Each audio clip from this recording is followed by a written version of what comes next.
Okay, good evening and welcome to this evening's Planning Application Committee. My apologies to viewers who are joining us online. There was a little bit of a delay starting. That's because we had a confidential matter which did run over, sadly. So that's why we were a little bit delayed in starting. So I do apologise if you were tuned in and were hoping to see something going on at 6 p.m.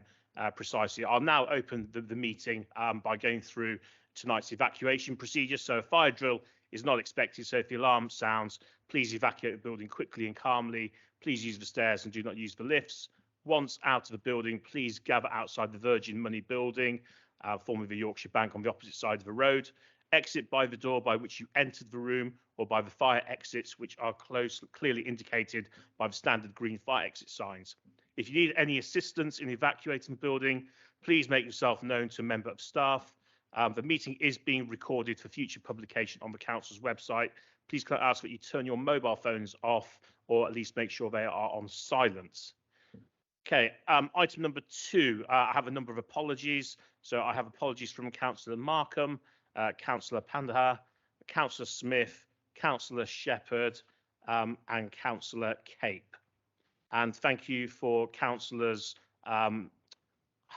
Hubson, Walsh, Brown and Gutteridge for substituting in this evening, and Brown for substituting in this evening. Thank you, that's most appreciated. Item number 3, the minutes from the previous meeting. Do I have a proposer and a seconder? So thank you, proposed by Councillor Walsh, seconded by Councillor Wilson.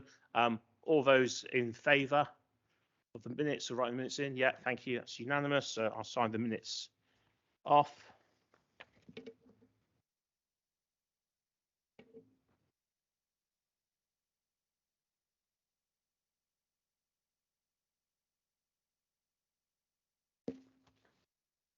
Okay, declarations of interest. Do I have any declarations of interest that have not been previously declared? Yes, Councillor Shires. Yeah, just noted on here that it hasn't put that I'm a governor at Camphill Primary School. So that just needs update. Okay, thank you, Councillor. And do I have any declarations of contact? Councillor Brown. Thank you, Chair. In relation to previous items, I'm not normally on this committee. My declaration of interest is as normally printed in full council meetings. And I would also like to declare that I've had contact with the developer's agent and residents in regard to item 2, where I'm one of the ward councillors, but I haven't given any predisposition as to my opinion on the application. Thank you, Councillor Brown. Any other members? No? Okay, in that case then we'll move to our first item. Thank you, Chair. So our first item is an outline application for the extension of the existing building to create 1 additional apartment at the first floor and 3 apartments at the second floor. Matters to be considered at this stage are access, scale, appearance and layout, with landscaping to be considered as a reserved matter. The building was granted permission in 2009 for a change of use from light industrial to 9 residential apartments, and the surrounding area is predominantly residential, apart from the adjoining Seat Mission Centre to the northwest and the Old Mill Doctor's Surgery to the southwest. There are 15 TPO trees on site, and this proposal includes the removal of 2 of these trees. They're T4 and T15, which are both low quality laurels. The key issues for consideration are the principle of development and the impacts on residential amenity, visual amenity, highway safety and protected trees. With regard to the principle of development, the site is currently residential within a predominantly residential area. As such, it's considered that the principle of development was set within the previous change of use application and is therefore acceptable. With regard to the impact on residential amenity, the main properties to consider are those surrounding the site on Bracebridge Street, Princes Avenue and Gillett Close. The rear elevation of the site is opposite the rear elevations of residential properties on Bracebridge Street. As a 3-storey development, the SPD requires a minimum window-to-window separation distance of 30 metres, and this is met. The proposed first floor extension would be blank upon the rear elevation, and the second floor is to be stepped back. The distance from the new second floor windows and the boundary with neighbouring gardens on Bracebridge Street is over the 7 metres recommended, and therefore it's considered that this doesn't pose an unacceptable risk of overlooking into neighbouring gardens. The rear elevations of properties on Princes Avenue face the side elevation of the proposal. The window-to-window distance is over the 30 metres in relation to the third-storey windows and over 20 metres in relation to the second-storey windows. This is compliant with the SPD and is considered to be acceptable in preserving privacy and aspect. All proposed side windows would be over 7 metres from the boundary with neighbouring gardens on Princes Avenue, and therefore the risk of overlooking and loss of privacy is considered to be acceptable. With regard to the flats opposite, the 30 metres distance standards is not met. However, as the distance spans over a public space, the SPD states that the minimum distance standards can be relaxed, and therefore this shortfall is considered to be acceptable. With regard to the residential amenity for future owners and occupiers, the units all meet the nationally described internal space standards, and all habitable rooms have windows. In conclusion, the impact on residential amenity for neighbouring properties and future owners and occupiers is considered to be acceptable. With regard to the impact on visual amenity, the surrounding area features a mixture of 2- and 3-storey buildings. The clock tower apartments directly opposite are 3-storey, and therefore it's considered that the increase in height would not be out of keeping. The side extension would not be visible from the front elevation, and whilst the second floor would be visible, the design is considered to be sympathetic to the original building. A condition has been included to request samples of proposed materials to ensure that they're in keeping, and generally it's considered that the impact on visual amenity would be acceptable. With regard to the impact on highway safety, no on-site parking is available or going to be provided. A parking survey was provided which displays that there is capacity for on-street parking within a close proximity to the site. County Highways have reviewed the proposal and the parking survey, and they have no objection. Therefore, the impact on highway safety and parking is considered to be acceptable. There are 15 TPO trees on the site, and this proposal involves the removal of T4 and T15, which are both low-quality laurel trees. The Council's tree officer has reviewed the submitted tree schedule and has no objection to their removal. With regard to the protection of the remaining trees, a construction constraints plan was submitted, and the agent has stated that the build will be produced off-site and craned onto the site in order to avoid tree disturbance. A minimum amount of material and plant equipment will be required on site, and a space has been allocated for them. The tree officer is satisfied that the remaining trees would be suitably protected. In conclusion, the impacts of this development in relation to residential and visual amenity, highway safety, and the impact on protective trees have been considered, and the schemes considered to be compliant with council planning policies and acceptable to key consultees. As such, the recommendation is one of approval subject to conditions. Thank you. Thank you very much. Now, I did have 2 speakers of this matter, but I believe neither of you wish to now speak. Can I just confirm that Mr. Bahia? That's right, but I just want to ascertain that he no longer wishes to speak on the matter. No, and then Mr. Cambo was the other one. That's yourself, and you no longer wish to speak. Okay, but you are the agent, so if there are any questions, lovely. Okay, so in that case, there's no speakers. We have a recommendation in front of us to grant planning permission subject to the conditions as printed in tonight's agenda. Do I have a proposer, Councillor Wilson, and a seconder, Councillor Brown? Okay, so I'll now open this up to members for debate. Any members? Councillor Hammersley. Thank you, Chair. I have just one issue where there is no parking provided, if that is correct. So, and then, although Highways has said there is on-street parking available, I would probably question that. But if Highways have done a survey, again, I'll have to go along with their survey. But it does concern me that there isn't a single space for electric vehicles, disabled vehicles, or any vehicle whatsoever. So that is a grey area for me. Thank you, Chair. Okay, Councillor Wilson. Yes, thank you, Chair. I think Councillor Hammersley has a point, but unfortunately the design of the area in general around that area precludes any personal car parking spaces. The area was generally designed before the invention of the car. Unfortunately, it was more horse and trap than anything else around there. What I am pleased about seeing, Chair, is looking at the elevations as we've got in front of us. They are actually sympathetic and in keeping with the actual historic building. I'm not aware whether it's locally listed, but I would consider it to be a local historic asset, which is an old industrial area, and it's nice to actually keep part of our heritage of the town, but also that they are doing it in sympathy with that, rather than, as we've seen in other places, actually be rather vandalistic towards some of our heritage assets. So from what I can see, and so long as officers will be satisfied with the materials that they are in keeping with the building, I think it's a sensible application that I can't see any real objections to, Chair. Yeah, thank you very much, Councillor Wilson. Councillor Brown. Thank you, Chair. I would actually go slightly further than what Councillor Wilson said, in that too often in the past we've been guilty of allowing historic buildings of an industrial past to be demolished when perhaps they shouldn't have been. This building is very reminiscent of the Courtaulds building in Coventry, and the extension on the top is in keeping with what's have been done there.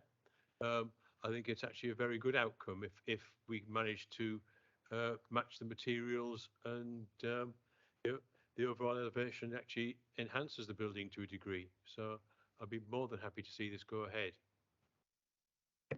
Thank you, Councillor Brown. Do I have any other members? Councillor Hubson. Thank you, Chair. My ward literally touches onto this, and I'm really pleased about this. I'll be straight up with you. In keeping with what Councillor Wilson and various other people have said, I'm delighted that you're keeping in with the aspect. Absolutely delighted with that. You're adding to the area. We need more housing in that general area. In terms of traffic, it's actually quite fortunate around that area. It's not as big a problem as it is in the surrounding areas to it. You do find that there are large areas where there aren't cars, and it could be it's something that could be looked at anyway, because it's not beyond the realms to look at those issues anyway. But it's going to be great, and you know, the fact that we've only sort of got to lose 2 trees out of it, and that you're prepared to do all the work off site essentially and bring it on, crane it on. That's brilliant, because you know, disruption down there would be a bit of an issue, but if the disruption is going to be minimal, it's going to add to the area, which it feels like it's going to do. And as you say, it's keeping in with you know, the general theme of the area, which I'm a big exponent of that. So yeah, I can see no problems at all. Happy to go along with this one. Thank you. Thank you, Chair. Thank you, Councillor Harbison. Any other members? Okay, in that case, we will go to the vote. All those in favour of the recommendation to grant planning permission? Okay, I think that's unanimously carried. Thank you. You're free to leave now if you wish. You don't need to stay. Thank you very much, and we'll move on. We'll just give it a moment, and we'll move on to our second agenda item.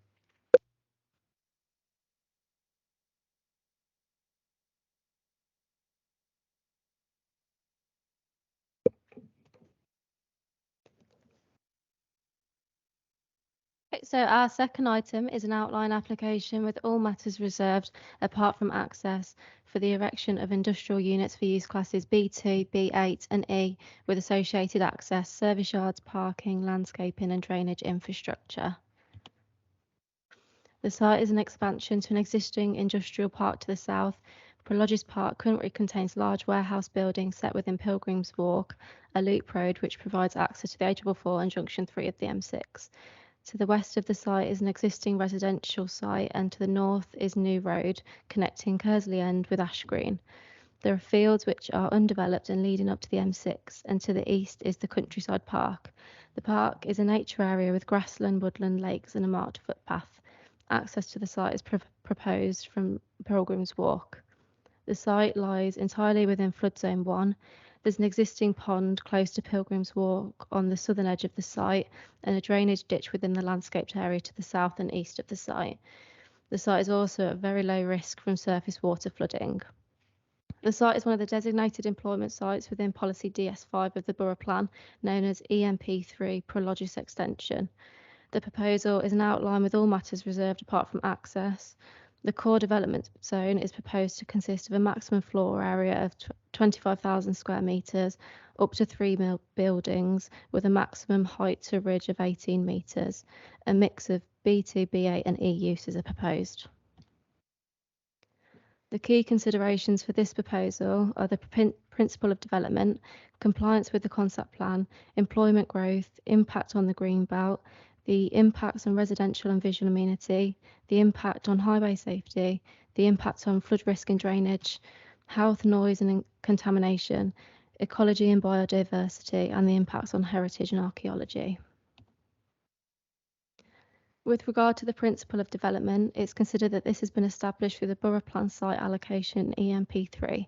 The site is an expansion to an existing employment site, and therefore the principle of development is considered to be acceptable. Policy EMP3 sets out key development principles in order to provide guidance for the form of development on the site. The uses proposed are in line with Principle 1, and paths have been provided to the east of the site, which is compliant with Principle 3. With regard to Principle 2, the environmental impact assessment confirms that the loss of habitat can be compensated through the enhancement of the retained habitat, and the Parks team have no objection. As such, the proposal is considered to be compliant with Principle 2. With regard to Principle 4, the application does not include car parking provision for the country park. The justification for this is that the creation of the car park would involve the removal of a Category 8 oak tree. It may become a focal point for antisocial behaviour and fly tipping, and because the park was initially created for local residents to enjoy. The planning statement states that the current demand on lay-by parking on New Road is very low, and planning policy and county highways have no objection to this deviation.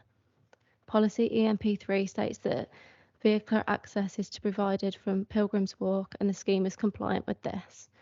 The concept plan shows the area for proposed employment. The proposal is broadly in line with the site boundary, with the exception of some additional existing woodland between Pilgrim's Walk and the site has been included within the boundary. The concept plan within policy EMP3 states that the ridge height of the new buildings erected adjacent to the western boundary of the site shall not exceed 15 metres. The parameters plan states that the maximum height of the building should be up to 18 metres. However, this increase in height is considered to be acceptable as the core development zone has been stepped away from the western boundary. In conclusion, the principle of the development proposed within the outline and the accesses proposed within this application are generally in accordance with the concept plan for EMP3 of the Borough Plan. This application is for an economic use on a strategic employment allocation. It's considered that the scheme is compliant with policy E1 of the Borough Plan, and the uses proposed are in line with those specified within policy EMP3. With regard to the impact on residential amenity, the closest residential properties would be approximately 40 metres from the outer core development zone and approximately 85 metres from the core development zone. This meets the council's distance standards. Acoustic fencing and earth bunds would be incorporated to reduce any potential noise concerns, and environmental health have no objection. As such, the impact on residential amenity is considered to be acceptable.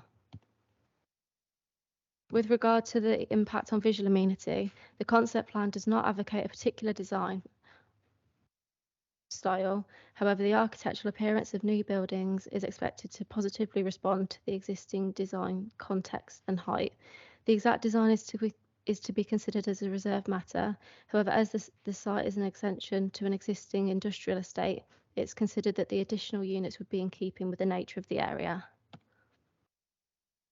Access is a consideration within this outline application, and one access would be provided if one unit is to be proposed, and two accesses would be provided if 2 or 3 units are proposed.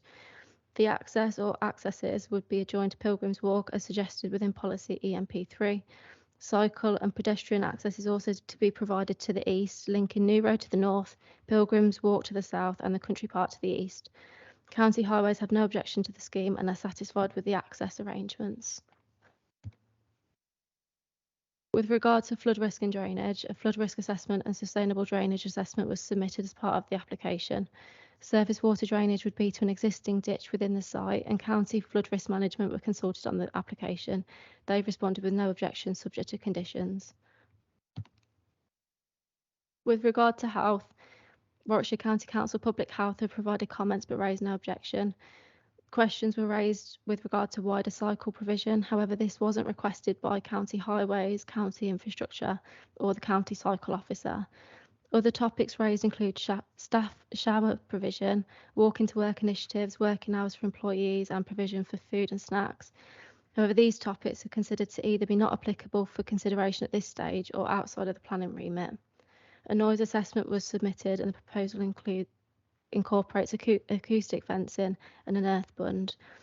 The Council Environmental Health team have no objection in regards to noise or contaminated land.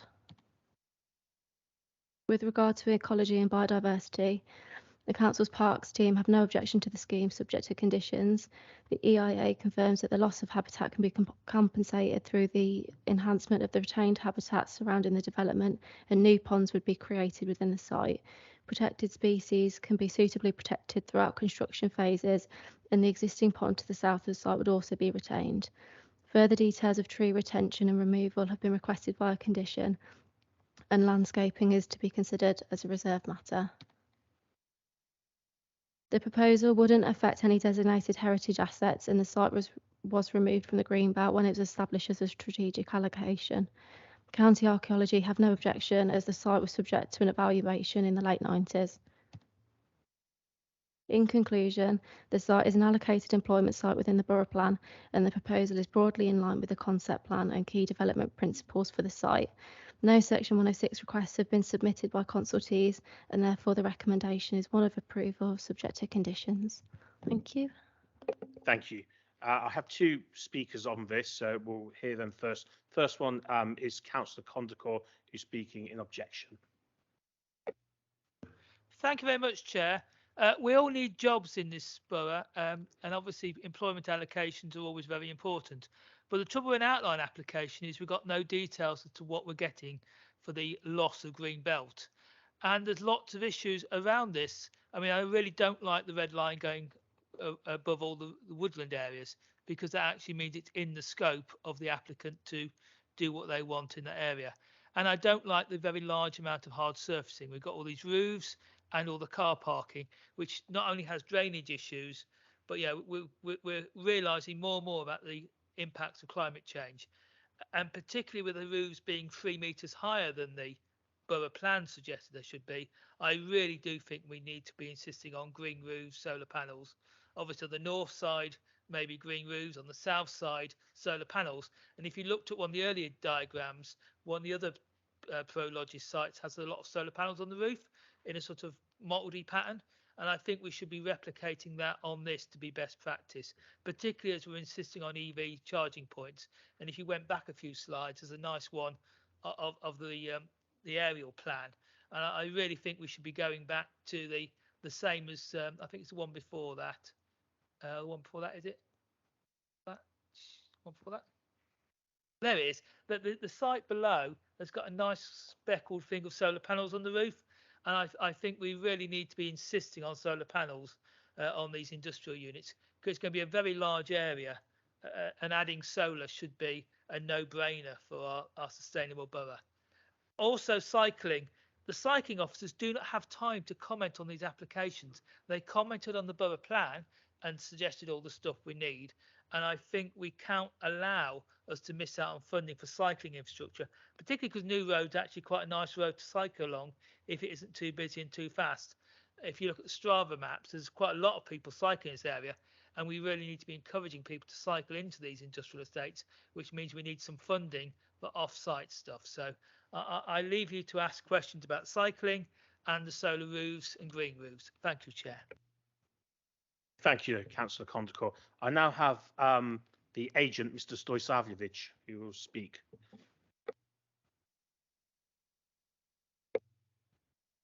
Yeah.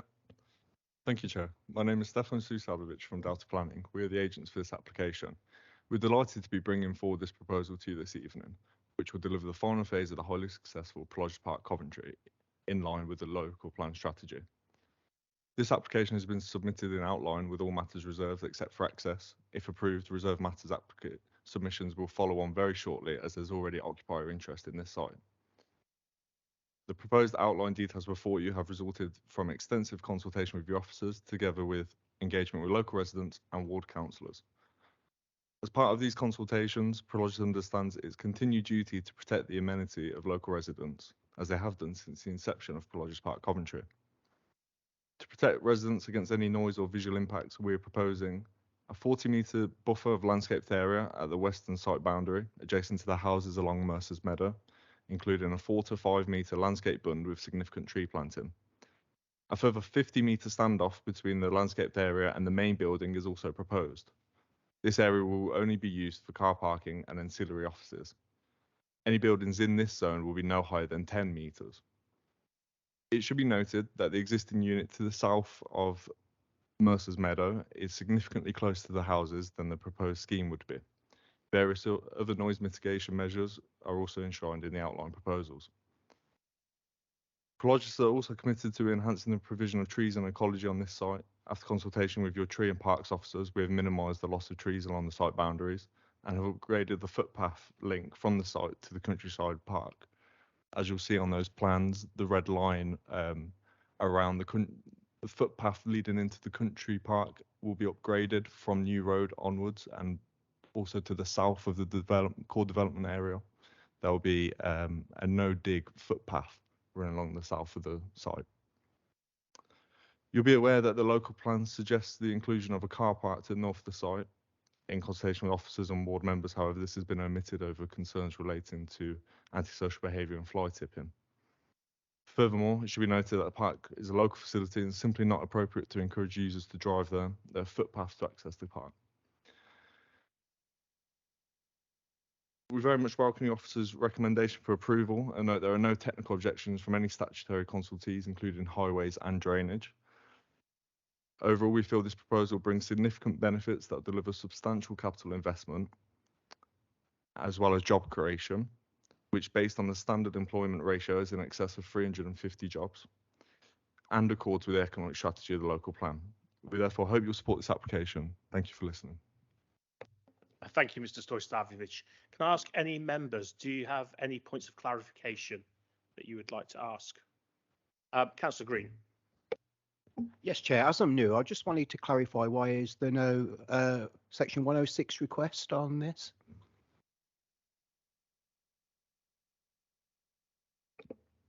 So it's just part of the consultations. We send emails out to consultees, and if they chose to request, then we'd get the email saying how much they want, what they want it for, and why.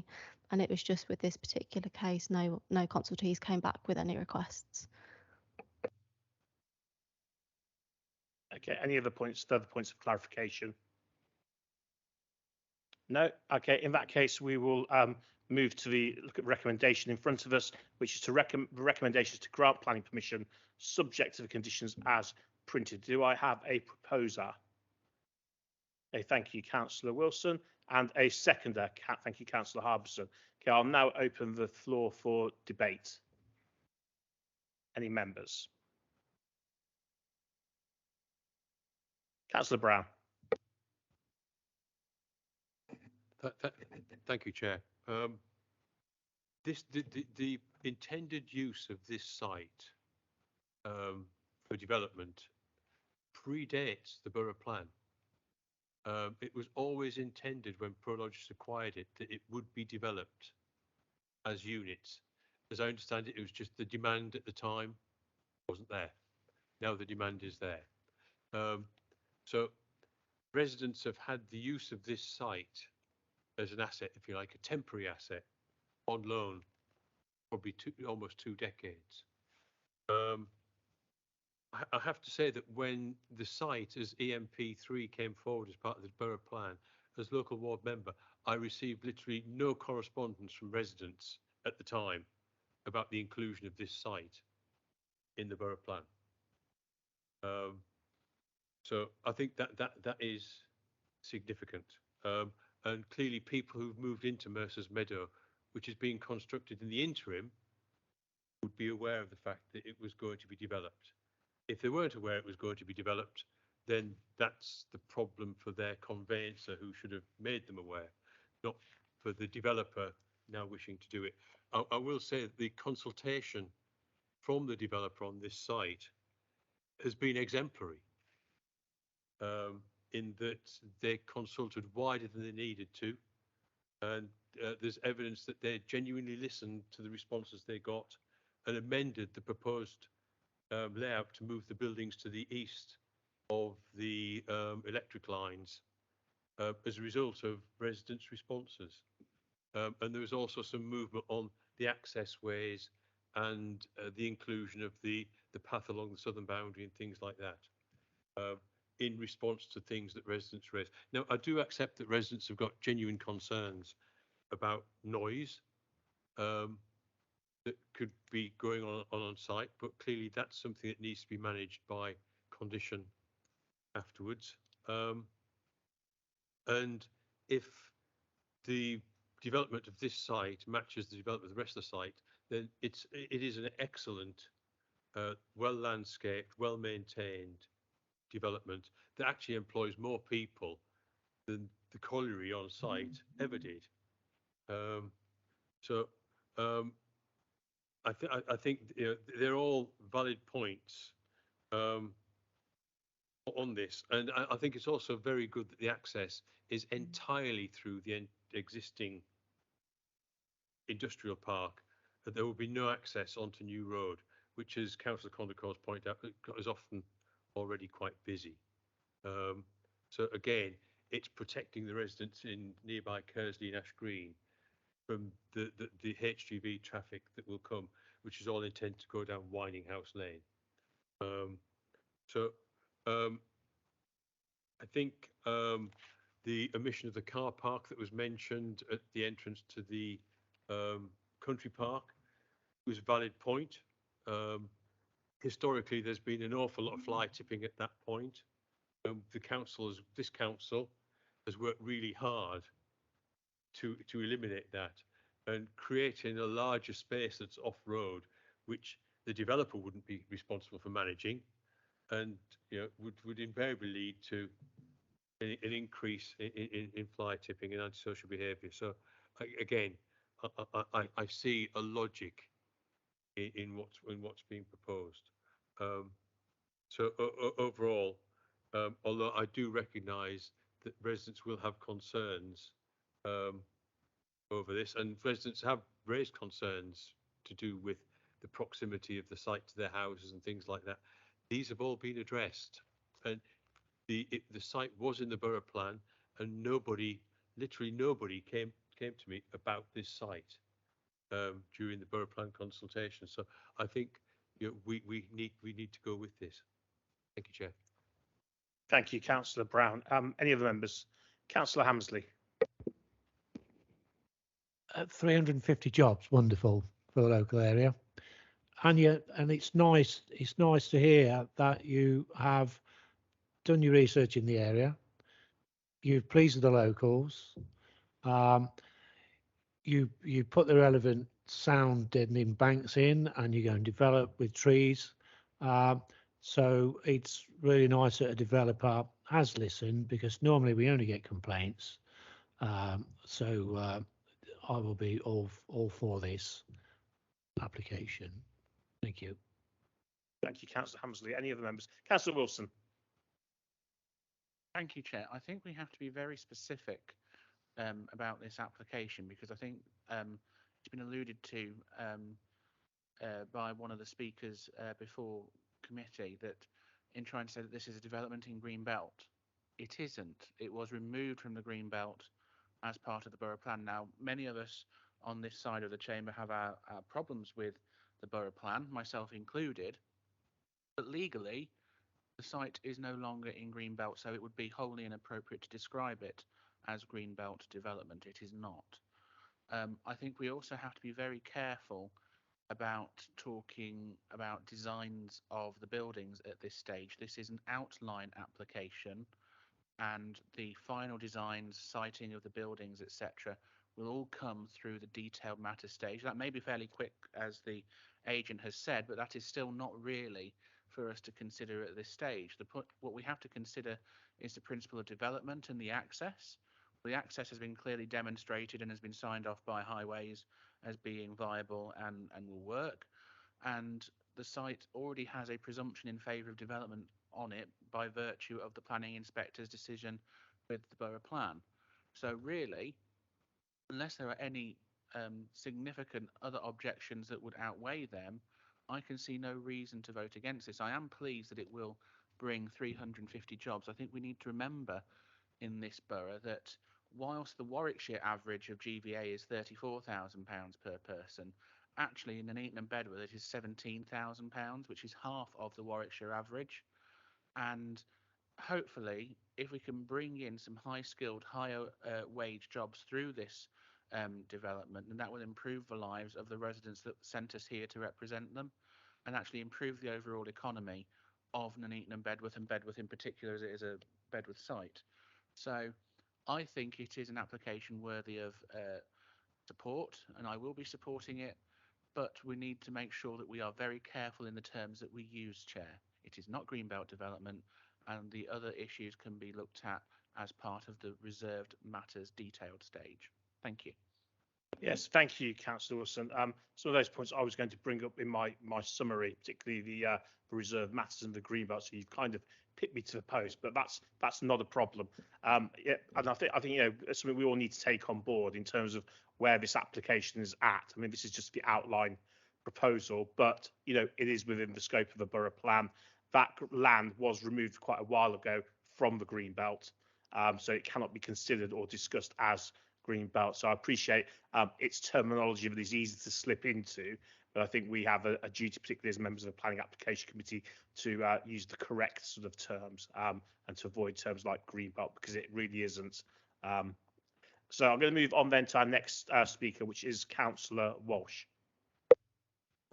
Thank you, Chair. Yes, I will fully support this application because, rightly so, Bedworth needs more employment situations, and obviously, as Councillor Wilson said, we need to raise the profile of the income for our residents in this area by bringing forward quality industrial type units. One thing I will say, and I would agree with Councillor Condegore on this point, I think the incorporation of solar panels, etc., within the building structure, I know this is only outlined at the moment in time, but I think it's something that needs to be considered to be put forward into the actual planning of the actual buildings. Thank you, Chair. Yeah, thank you very much, Councillor Wilson. As you quite rightly pointed out, that's not something we're here to consider. Hopefully, we do have the agent here who will take away the points about cycle paths and about things like solar panels. So maybe that's something we'll hear about a lot more in the future. But it's really not something we should be considering right this second. Any other members? No, in that case, we will move to the vote. So we have a recommendation to grant permission, subject to the conditions as printed. So all those in favour? Against? And abstentions? Okay, so that is carried. Thank you. Okay, and with that then I shall bring tonight's meeting to a close and thank all the members who have attended as well as members of the public.